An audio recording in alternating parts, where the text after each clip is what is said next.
Hello friends, welcome to my channel. Picture अभी बाकी है और इन वीडियो में हम एक्सप्लेन करते हैं दुनिया में बनी कुछ अच्छी मूवीज को। तो वीडियो शुरू करने से पहले यदि आपको हमारे चैनल के वीडियो पसंद आते हैं तो कमेंट सेक्शन में यस टाइप कीजिए।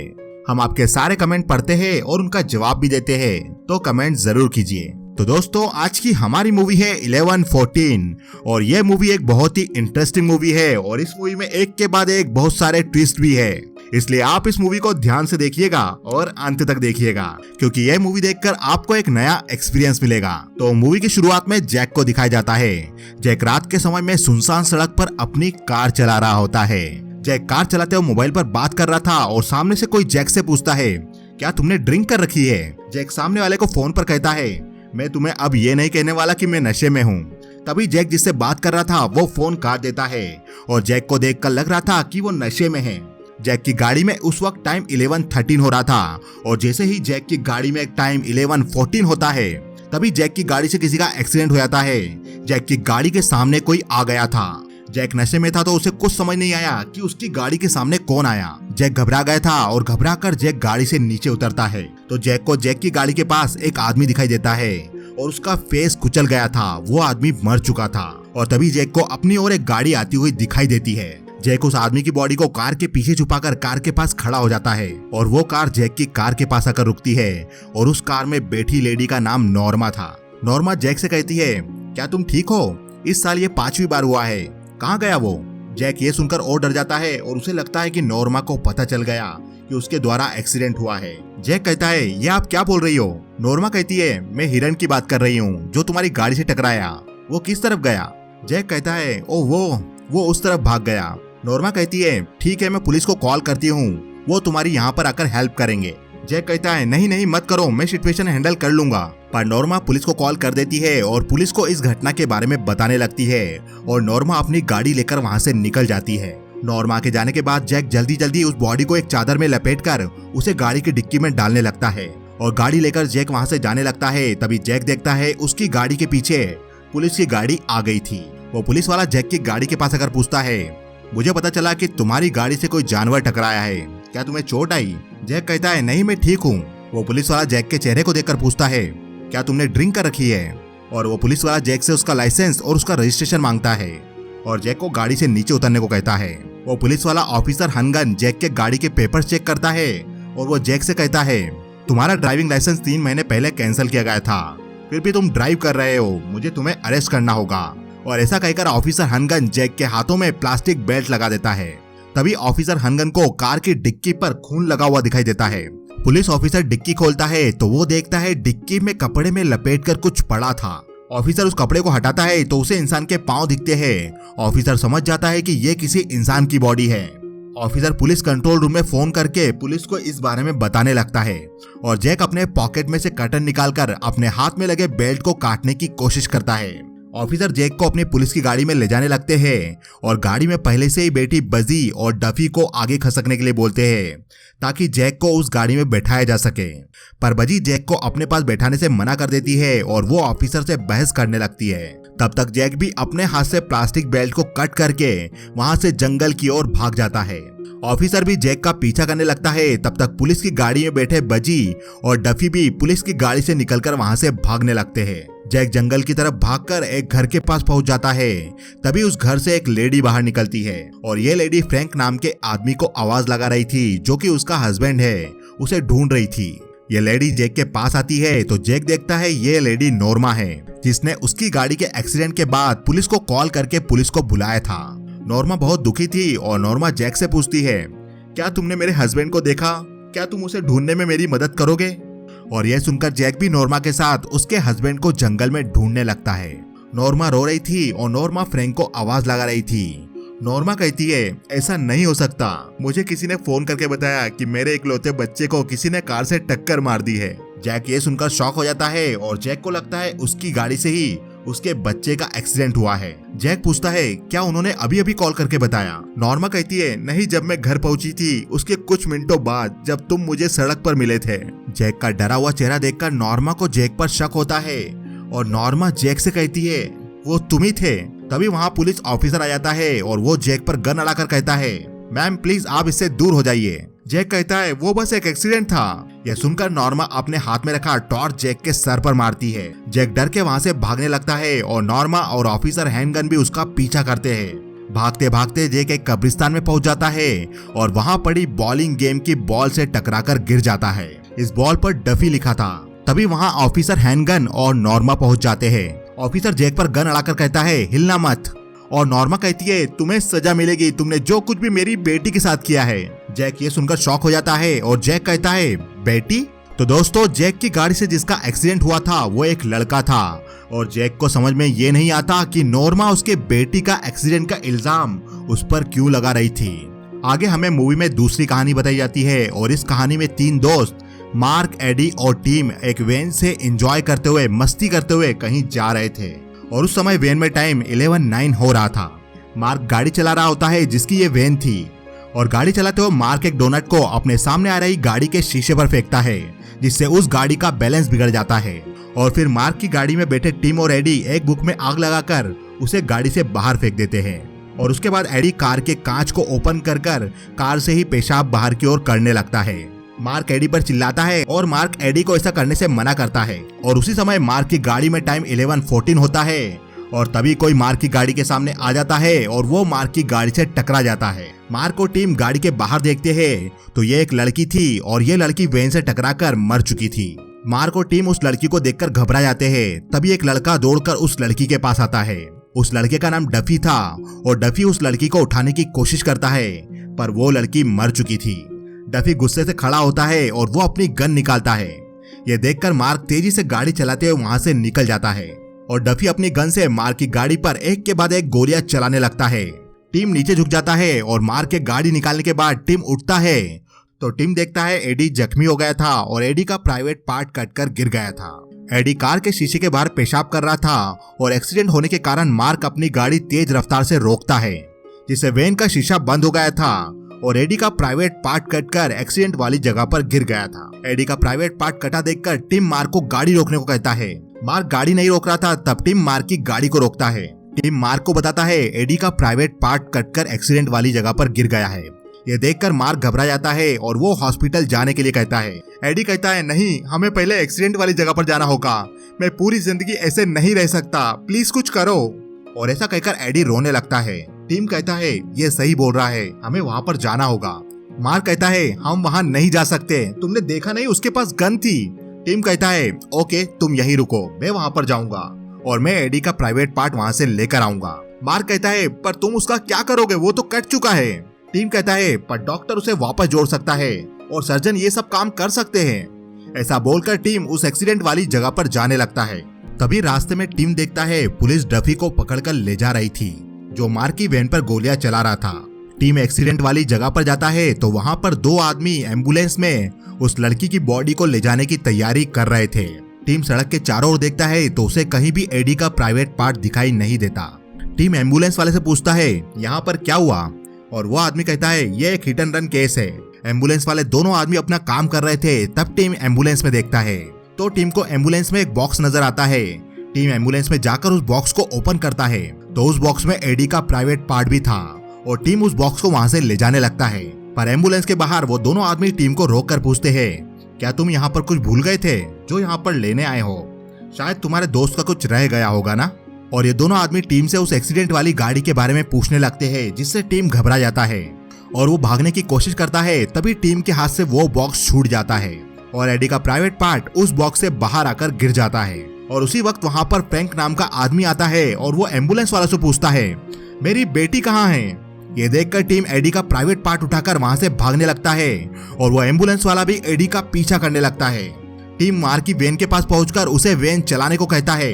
मार्क वैन स्टार्ट करता है और टीम वैन में बैठकर वहां से निकलने में कामयाब हो जाता है और एम्बुलेंस वाला वो आदमी टीम को नहीं पकड़ पाता। टीम एडी को उसका प्राइवेट पार्ट देता है और उसे देखकर एडी रोने लगता है। तभी मार्क कहता है वो देखो पुल के नीचे पुलिस है।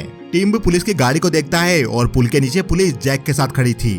जब जैक के हाथ में प्लास्टिक बेल्ट बांधा गया था और पुलिस उससे पूछताछ कर रही थी। टीम कहता है चिंता की कोई बात नहीं, वो अभी बिजी है।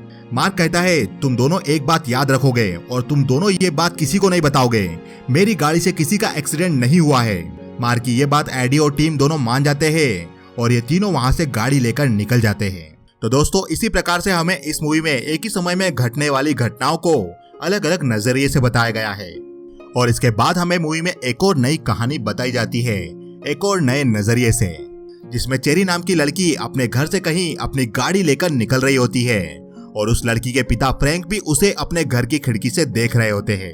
चेरी गाड़ी लेकर निकल जाती है और फ्रैंक भी अपने घर में आ जाता है और उस समय फ्रैंक की घड़ी में 11:04 समय हो रहा था। फ्रैंक सैंडविच खाकर अपने कुत्ते को बाहर वॉक पर ले जाता है और घर के पास ही बने कब्रिस्तान में फ्रैंक अपने कुत्ते को घुमाने लगता है। तभी फ्रैंक को वहां पड़ी चाबियां दिखाई देती है। इन चाबियों की की चेन पर चेरी नाम लिखा हुआ था, यानी ये चाबियां फ्रैंक की बेटी चेरी की कार की थी और फ्रैंक को ये बात बहुत अजीब लगती है। आगे फ्रैंक का कुत्ता सूंघते हुए फ्रैंक को कब्रिस्तान में ही पड़ी एक बॉडी के पास ले जाता है। ये बॉडी कब्रिस्तान में बनी एक कब्र के पास पड़ी थी और इस बॉडी के सर वाले हिस्से पर कब्र के ऊपर बनी मूर्ति का मुंह का हिस्सा था। देखने से लग रहा था कि मूर्ति का सर वाला हिस्सा लगने के कारण ही और सर कुचलने के कारण ही इस लड़के की मृत्यु हुई थी। फ्रैंक ये सब देखकर कहता है, ओ चेरी तुमने ये सब क्या किया? फ्रैंक ये सब देखकर सोचने लगता है और फिर फ्रैंक अपना शर्ट उतारकर उस बॉडी के सर से उस मूर्ति का सर उठाकर उसे एक गड्ढे में डालकर उसे मिट्टी से मूंद देता है।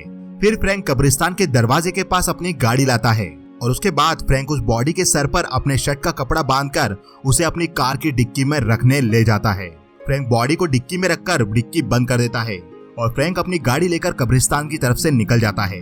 फ्रैंक अपनी गाड़ी लेकर कहीं जा रहा था और फ्रैंक अपने कुत्ते को देखकर कहता है, मुझे इस तरह से मत देखो। चेरी जेल भी गई फिर भी उसमें थोड़ा सा भी बदलाव नहीं आया और अब ये लड़का भी मर चुका है। तभी गाड़ी चलाते हुए फ्रैंक की गाड़ी के सामने से एक वैन निकलती है और इस वैन को चलाने वाला फ्रैंक की गाड़ी के शीशे पर डोनट फेंकता हुआ चला जाता है, जिससे फ्रैंक की गाड़ी का बैलेंस बिगड़ जाता है। तो दोस्तों सामने से आने वाली वैन मार्क की वैन थी और मार्क ने ही अपनी वैन से डोनट फ्रैंक की गाड़ी के ऊपर फेंका था जब वो टीम और एडी के साथ अपनी कार में मजे करते हुए जा रहा था। फ्रैंक अपनी गाड़ी के शीशे का वाइपर चालू करता है जिससे उसकी गाड़ी का पूरा शीशा खराब हो जाता है। फ्रैंक एक पुल के ऊपर जाकर अपनी गाड़ी को रोकता है और उस बॉडी को अपनी कार से निकालने लगता है। तभी वहां से गाड़ी गुजरती है जिसे देखकर फ्रैंक अपनी गाड़ी के पीछे छिप जाता है। गाड़ी के जाने के बाद फ्रैंक उस बॉडी को अपनी गाड़ी की डिक्की से निकालता है और बॉडी के मुंह पर बंधा फ्रैंक की शर्ट का कपड़ा भी फ्रैंक निकालता है और फ्रैंक उस बॉडी को पुल के ऊपर से नीचे फेंक देता है और ये बॉडी नीचे से निकल रही जैक की गाड़ी के ऊपर जा गिरती है ठीक 11:14 समय होने पर। तो दोस्तों जैक की गाड़ी से किसी का भी एक्सीडेंट नहीं हुआ था, वो फ्रैंक ही था जिसने पुल के ऊपर से लाश फेंकी थी और वो लाश जैक की गाड़ी के ऊपर जाकर गिरी थी। जब जैक गाड़ी लेकर पुल के नीचे से गुजर रहा था ठीक 11:14 पर, जैक नशे में था तो उसे कुछ पता नहीं चलता कि उसकी गाड़ी से क्या टकराया और कैसे टकराया। जैक की गाड़ी के ऊपर लाश को गिरता हुआ देखकर फ्रैंक छिप जाता है। तभी फ्रैंक देखता है बॉडी के मुंह के ऊपर उसने जो शर्ट का कपड़ा बांधा था उसे उसका कुत्ता लेकर भाग जाता है। फ्रैंक भी उसका पीछा करता है। तभी फ्रैंक को गोलियां चलने की आवाज आती है। फ्रैंक देखता है तो वहां से तेजी से एक वैन निकल रही थी और ये वैन मार्क की थी जिस वक्त एक्सीडेंट हुआ था। डफी मार्क की वैन पर गोलियां चला रहा था और मार्क तेजी से अपनी वैन को वहां से लेकर निकल रहा था। ये देखकर फ्रैंक वापस अपने कुत्ते के पीछे जाता है और उसे पकड़कर वापस अपने साथ ले जाने लगता है। तभी रास्ते में फ्रैंक देखता है वहां पर एक बुक जल रही थी और ये जलती हुई बुक वही थी जिसे टीम और एडी ने जलाकर फेंका था। फ्रैंक उस बुक से अपने शर्ट को जलाने लगता है और वहीं बने चेंबर के ढक्कन को खोलकर उसमें उसे डालने लगता है। तभी वहां नॉर्मा अपनी गाड़ी लेकर आ जाती है जो फ्रैंक की पत्नी थी। फ्रैंक कहता है गाड़ी में कुछ लड़के थे जो यहाँ से निकले थे, उन्होंने ये जलती हुई बुक और ये कपड़ा यहाँ पर डाल दिया था, मैं इसे हटाने की कोशिश कर रहा हूँ। फ्रैंक उस बुक को और अपने शर्ट के कपड़े को उस चेंबर में डाल देता है और फ्रैंक नॉर्मा की गाड़ी में बैठकर अपने घर जाने लगता है और घर पहुंचकर फ्रैंक नॉर्मा को घर पे छोड़कर खुद वहां से निकल जाता है। तभी फ्रैंक को सड़क के बीच में एक एम्बुलेंस दिखाई देती है और वहीं कॉर्नर पर एक कार भी दिखाई देती है, जिस कार को देखकर फ्रैंक कुछ सोचने लगता है क्योंकि ये कार फ्रैंक की ही थी और चेरी इसे लेकर गई थी। आगे हमें मूवी में एक और नई कहानी बताई जाती है जिसमें डफी नाम का लड़का एक ग्रोसरी स्टोर में अपनी दोस्त बजी से मिलने आता है। बजी और डफी दोनों उसी स्टोर में काम किया करते थे। बजी घड़ी देखती है और डफी को चाबियां देकर दरवाजे को बंद करने के लिए कहती है। डफी स्टोर के दरवाजे को बंद कर डफी बजी को बताता है चेरी प्रेग्नेंट है। बजी कहती है तो अब तुम क्या करने वाले हो? डफी कहता है मुझे उसका अबॉर्शन करवाना होगा, मुझे पैसों की जरूरत है, मुझे $500 की जरूरत है। तभी स्टोर के बाहर मार्क और एडी आ गए थे। बजी डफी को दरवाजा खोलने से मना करती है, पर डफी मार्क और एडी को देखकर दरवाजे को खोलता है। मार्क स्टोर से डोनट लेता है और एडी कुछ बॉटल्स लेता है और ये दोनों बजी को पैसा देकर वहां से निकल जाते हैं और डफी वापस दरवाजे को लॉक कर देता है। उन दोनों के जाने के बाद बजी डफी से कहती है, तो अब तुम ये पैसा कहाँ से लाओगे? डफी कहता है, चेरी के डैड मुझे पैसा नहीं देंगे और मैं अपने डैड को ये सब बता नहीं सकता, तो मैं एक काम कर सकता हूँ, मैं इस जगह में चोरी कर सकता हूँ। बजी कहती है, क्या तुम पागल हो गए हो? मुझे इस जॉब की जरूरत है और मेरी बहन भी बीमार है। डफी बजी को अपनी गन दिखाता है और जिसे देखकर बजी कहती है, तो क्या तुम अब मुझे शूट करने वाले हो? डफी कहता है, तुम्हें बस छोटा सा झूठ बोलना है। यहाँ पर कोई आया और तुम पर गन अड़ाकर यहाँ से पैसा लूटकर चला गया। डफी बजी को समझाने लगता है, तभी स्टोर के बाहर चेरी आ जाती है। डफी अपने हाथ की गन को वहीं रख देता है और वो चेरी के लिए दरवाजा खोलता है और चेरी डफी से बात करने के लिए उसे अपने साथ स्टोर में ले जाती है और बाहर बजी डफी की गन से खेलने लगती है। वो गन चलाने की एक्टिंग करने लगती है और तभी गन से एक गोली सामने रखे फ्रिज के कांच पर चल जाती है। ये सुनकर डफी बजी से अपनी गन ले लेता है और वो चेरी को वहां से जाने के लिए कहता है। जाते समय चेरी डफी से उसका जैकेट मांगती है और डफी चेरी को अपना जैकेट पहनाता है। बजी बिखरे हुए कांच को साफ करने लगती है और डफी कहता है, तुम इसका इल्जाम किसी चोरी करने वाले के ऊपर लगा सकती हो और इस तरह से तुम्हारी जॉब भी बच सकती है। डफी लॉकर से कैश को निकालने लगता है, पर बजी डफी को रोकती है।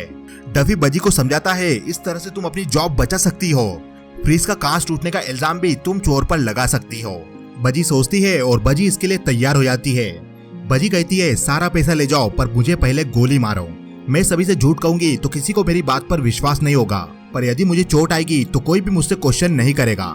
डफी बजी की बात को मानकर उसके हाथ पर गोली मारता है और जिसके कारण बजी को बहुत दर्द होता है। वो चिल्लाती है और बजी के कहने पर डफी उसे फोन देता है और बजी पुलिस को और एम्बुलेंस को कॉल करती है और डफी स्टोर से भागने लगता है तो उसे याद आता है कि उसकी गाड़ी की चाबियां जैकेट में थी और उसका जैकेट चेरी ले गई थी। डफी अपनी कार में देखता है तो उसकी गाड़ी की चाबी उसकी कार में ही थी।